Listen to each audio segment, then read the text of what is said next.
ஆனா இது வந்து ராட்சத ரூபத்துல இல்லையே, வேற ஏதோ மாதிரி தெரியுது. ஆனா மூக்கு எல்லாம் இருக்கு, ஒரு பட்சி மாதிரி இருக்கு, ஆனா அடிபட்டு இருக்கு. கிட்டக்க போறா, அப்படியே அழுதுன்னு இருக்க.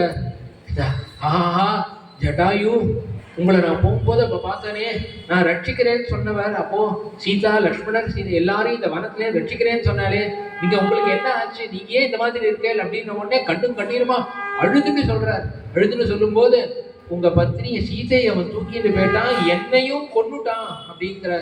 ரெண்டு பேருக்கும் ஒரே சமயத்துல ஒரே சமாசமா ஒரே இடத்துல சொல்றாரு, ஒரே ஸ்லோகத்தை. அந்த மாதிரி மயாத்வம் சமனுஜாதோ கச்ச லோகானுத்தமான, ஒரே இதுல என்னையும் இந்த மாதிரி பண்ணிட்டு போயிட்டான், அவன் எந்த பக்கம் போயிருக்கான் அப்படின்னு ஒண்ணுன்னா நீங்க சொல்லுங்க, என்னென்ன பண்ணான், யாரு இது மாதிரி தூக்கின்னு போனா, ஒன்னொன்னுத்தையும் கேட்கிறா மெதுவா.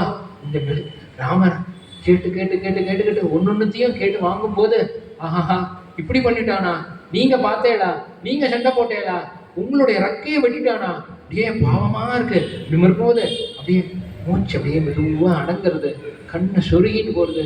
லக்ஷ்மணன் போய் கேட்கறா, நீங்க சொல்லுங்கோ, நீங்க வேற என்ன இருக்கு சொல்லுங்கோ அப்படின்னு சொல்லும் போது, இந்த குழந்தைய தூக்கின்னு போன காலம் வந்து யாரு உடமையா இருக்காளோ அந்த பொருள் வந்து திரும்பி கிடைச்சிடும் அப்படின்னு நீங்க கவலைப்படாதீங்கோ அப்படின்னு ஜட்டாயு சொல்ற.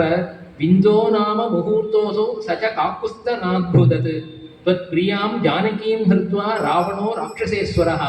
இந்த ராட்சசனா இருக்கக்கூடிய ராவணன் அந்த விந்தோ முகூர்த்தத்துல அவனை தூக்கிட்டு போயிருக்கான், அந்த பொருளை களவாடிட்டு போயிருக்கான். அந்த பொருள் யார் உடமையோ, உண்மையான யார் பொருள் சொந்தக்காரனோ அவளுக்கு அந்த பொருள் சீக்கிரமா கிடைச்சிடும் அப்படின்னு சொல்லி மெதுவா தன்னுடைய மூச்சை ராமனுடைய பாதத்திலேயே அங்கேயே தன்னுடைய சரீரத்தை தியாகம் பண்றார்.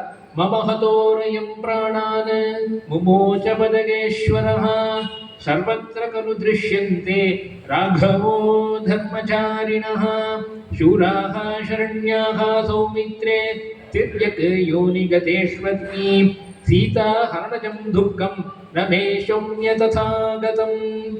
இப்படி ஆன உடனே விருத்தராஜா இருக்கக்கூடிய ஜட்டாயுகத்துக்கு அங்கேருந்து இருக்கிறதெல்லாம் பக்கத்தில் இருக்கக்கூடிய பொருள்கள்லாம் கொண்டு வந்து தன் பிதாவுக்கு என்ன பண்ணணுமோ அதே போல ஒரு படி மேலேயே போய் அந்த பக்ஷியா இருக்கக்கூடிய ராஜனுக்கு இருக்கக்கூடிய மரியாதையை எல்லாத்தையும் பண்ணி, மயாத்வம் சமனுஜாதோ கச்ச லோகான் அனுத்தமான் அப்படின்னு சொல்லி, யாகதி யஜ்ஞசீலானாம் ஆகிதாக்னேச்ச யாகதிஹி, ஆகிதாக்னிஹோத்திரம் பண்ணி அவளுக்கு என்ன சம்ஸ்காரம் பண்ணி எந்த லோக்கத்தை பகவான் சாசனம் பண்ணி கொடுக்குறாரோ அதை நான் கொடுக்குறேன் அப்படின்னு சொல்லி அந்த இடத்துல ராமர் தன்னுடைய அவதார ரகசியத்தை வெளிப்படுத்தி இருக்கார். அந்த இடத்துல மயாத்வம் சமனுஜாதோ கச்சா லோகான் அனுத்தமான், அந்த லோகத்துக்கு நான் அனுப்புறேன் அப்படின்னு சொல்லி திருதராஜாவா இருக்கக்கூடிய இவருக்கு ஜட்டாயுசுக்கு தன் கையால சம்ஸ்காரம் பண்ணி மற்ற காரியங்கள் எல்லாத்தையும் முடிச்சு சத்கதியை கொடுத்தார்.